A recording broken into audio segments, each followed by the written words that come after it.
Hello everyone, bonjour, assalamu alaikum. May peace and blessings be upon all of you. What a privilege it is to join you virtually today for such an important symposium on Canadian Muslim youth identity and well-being. I want to first acknowledge that I'm recording these remarks from Toronto, traditional territory of many nations, including the Mississaugas of the Credit, the Anishinaabe, the Chippewa, the Haudenosaunee, and the Wendat peoples, and is now home to many diverse First Nations, Inuit, and Métis peoples, along with many Torontonians from around the world. Wherever we are, we must be mindful of our responsibilities as settlers, upholding the human rights of all people on these beautiful lands. I extend my heartfelt thanks to Dr. Jamal, Sarah, and the organizing team for the kind invitation and for bringing together so many dedicated leaders and practitioners to this vital dialogue. Although I wish I was there in person, I greatly value the opportunity to share some reflections on the challenges and opportunities facing Canadian Muslim youth today. First of all, this symposium is a vital opportunity to reflect on how we can better support Canadian Muslim youth, ensuring their identities are affirmed and their well-being safeguarded in every aspect of their lives. The leadership and commitment of everyone gathered today as social workers, mental health specialists, educators, academics, and leaders within your communities make this work more impactful and powerful. This is especially important given the context that we find ourselves in. By teaching and reinforcing values like empathy, understanding, and welcoming a diversity of opinions, we can create an inclusive environment where all youth can feel safe and valued. I know these are just some of the themes you're looking at today, so please know that the work demonstrates your commitment to addressing mental health, identity construction, and positive youth development within our communities. Speaking from my own personal experience, I know how much it matters that children grow up feeling that they can be whoever they want to be. One of my fondest memories as a child, and a story that I often tell, so you may have heard it before, is being invited to talk about Islam when I was only in the fourth grade with my school peers. Being able to go up during a school assembly with my friends and talk about our faith truly made me feel like I belonged. Our school principal at the time instilled in us that our differences were to be something celebrated and shared, not to be hidden or suppressed. Sadly, though, if we flash forward to today, there are too many Canadian Muslim youth who aren't so sure they can be who they are and fully belong. As you all are all innately aware, this has real ramifications and in certain instances feels like things are getting worse. And let's make sure now that we're on the same page. What is Islamophobia? Well, it refers to the racism, stereotypes, prejudice, fear, or acts of hostility directed towards individual Muslims or followers of Islam in general. This can lead to acts of intolerance, racial profiling, and the viewing and treating of Muslims as a greater security threat. So this definition is found on Canada's anti-racism strategy. Many of the myths about our communities have existed for quite a long time, but in particular since 9/11, nearly 25 years ago, they have become more and more entrenched in our society, fueled by a multi-million-dollar Islamophobia industry that funds films, think tanks, talking heads, and media that feed on stereotypes of Muslims that are meant to create fear and suspicion, leading to otherization and other harms, in which we see abound online in particular. All of these efforts cause division within our social fabric and has become a core element of increased polarization in our country. As those supporting our young leaders know, we can help them navigate these challenges, though they themselves often have answers to the difficulties that we face. From classrooms to campuses, educational spaces have been at the forefront of some of these issues, and many have seen the firsthand impacts of polarization, discrimination, and even efforts to silence our voices and our young people's voices. We have seen this within the context of pro-Palestinian advocacy, where even speaking out about what experts from the United Nations and many other international bodies have described as a genocide in Gaza can lead to unjust and punishing consequences. During some of my conversations with young people, I've heard all sorts of concerns. For instance, one young person said, "We're expected to succeed like everyone else, but we're not treated like everyone else." And so again, that issue of belonging and fairness and equity keep coming up. Canadian Muslim youth report facing both overt and subtle forms of racism and Islamophobia, from verbal assaults and peer harassment to systemic discrimination in education and employment.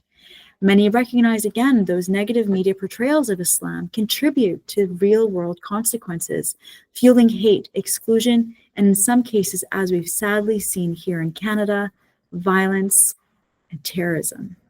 In Canada's case, we have the regrettable distinction of having had the most hate-motivated, deadly attacks against Muslims of any G7 country between 2017 and 2021, a big reason why my office exists.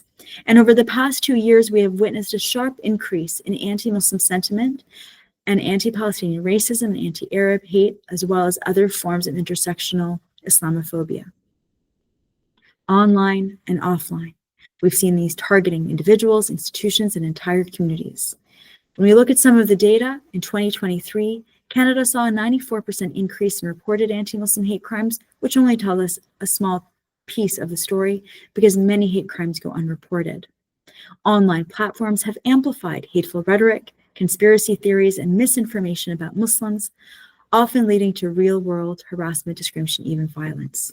This toxic and online environment has emboldened offline acts of hate, creating a feedback loop that harms Muslim communities and undermines the principles of equity, dignity, and respect that we value as Canadians. So to better understand this context, my office has had conversations and even interviewed dozens of Muslim youth from across Canada and have heard from their experiences within this context. They share that they've been exposed to Islamophobia from peers, from teachers, from school administrators. They've felt anti-Palestinian racism and censorship. We've seen cases of students facing negative repercussions for wearing a keffiyeh or displaying a Palestinian flag on an online profile, or being prevented from even speaking up about what is happening to their loved ones if they are Palestinians themselves. And even organizing bake sales to raise funds for humanitarian aid has led to certain impacts that have been negative. Even young people who want to stage their own protests or walkouts have been challenged in exercising their rights and freedoms and learning about what it means to live in a democracy. The mental health impacts are significant, even beyond those directly affected, but those who care, who see images of young children, men and women being massacred in what has been described a live-streamed genocide, and who need guidance and want space to talk about what they are seeing and feeling. Youth do know and should know that they have the right to exercise their charter rights and freedoms as long as it does not constitute hate. Educators and practitioners like yourselves know that young people want to talk about human rights. They want to talk about international humanitarian law where appropriate at school, colleges, universities, where it should be a space to do so. If not at our educational institutions, where can they be guided on how to have these conversations respectively? We really will be lost as a society if we can't help and support our young people.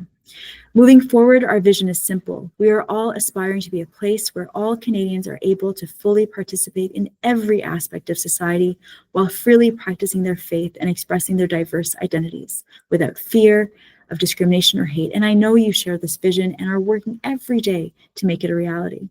At the individual level, this includes empowering youth to build strong identities and confidence through mentorship, peer learning, and ensuring that there are spaces where their voices are celebrated and heard. Within our communities, we must ensure that our institutions are places where youth are not only welcomed but empowered, reflecting cultural and spiritual needs to ensure they feel that sense of belonging. And of course, at all levels of government, we need our leaders to coordinate on policies that support Muslim youth.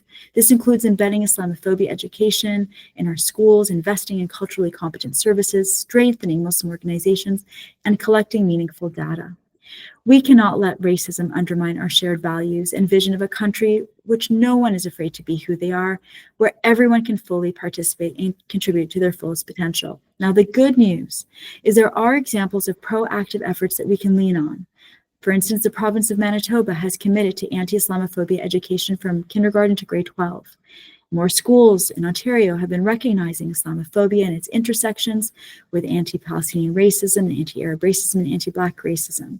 There's also a real effort to provide proper information to students and their families about reasonable accommodations that can be provided, including ensuring students have a space to pray at school if they request it, and that they are having respectful conversations about how they can bring their full identities in their spaces while demonstrating mutual respect for all.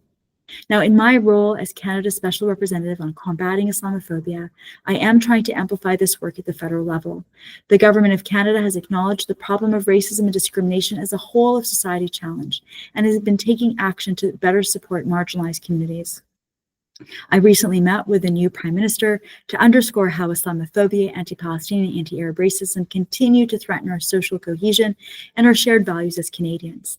A big step towards achieving this was the launch of the Canadian Guide to Understanding and Combating Islamophobia. So it was just released this past spring. It is the first resource of its kind produced by any government worldwide, and it speaks directly to the realities facing our communities, including young people today. It unpacks stereotypes and myths that many Muslim youth encounter, explores media representations that shape how they are perceived, highlights the Islamophobia industry, and shows how intersectional identities, such as being both visibly Muslim and a young woman, can compound discrimination. It is designed as a practical tool for educators and administrators, parents, community leaders, and youth themselves, offering strategies at the individual, institutional, and community levels to confront hate and create safe, inclusive environments. In short, it is meant to help ensure that all Canadians know and understand Islamophobia, understand how it can manifest, and that we can support our community members, including young people, to grow up proudly and confidently without feeling the need to hide any part of who they are. Our hope is that this guide will be actively used in schools, universities, workplaces, institutions across the country to help equip the next generation with the tools they need to thrive. And we have heard that half of Canadians have said they want to be allies to Canadian Muslims. They just look for resources to do so. And so that's why this guide is now available. Now, more information can be found on the website. You can download the guide, and I have shared links with the symposium's organizers to pass on to all of you. So I'm happy to conclude with thanks, of course, to Dr. Jamal for the kind invitation again to address all of you. A big thanks to Sarah for her coordination with my office. It is truly inspiring to know that so many leaders and practitioners are coming together through this symposium to address discrimination and promote inclusion. My hope is that you leave these discussions energized to continue making a meaningful difference within your communities, given this work is more important now than ever. And I will always remain optimistic. I believe deeply that Canada's diversity is its greatest strength, and that there will always be more that unites us than divides us. We must never give up fighting against intolerance and discrimination, and we can and must continue to champion peace, inclusion, and belonging for all. They often say it's up to every generation to stand up for their human rights. Well, Canadian Muslim youth, we're looking to you. We know you're up to the task and know that we are behind you. Thank you again for including me in your gathering today. Merci beaucoup. Shukran. Have a wonderful rest of the symposium.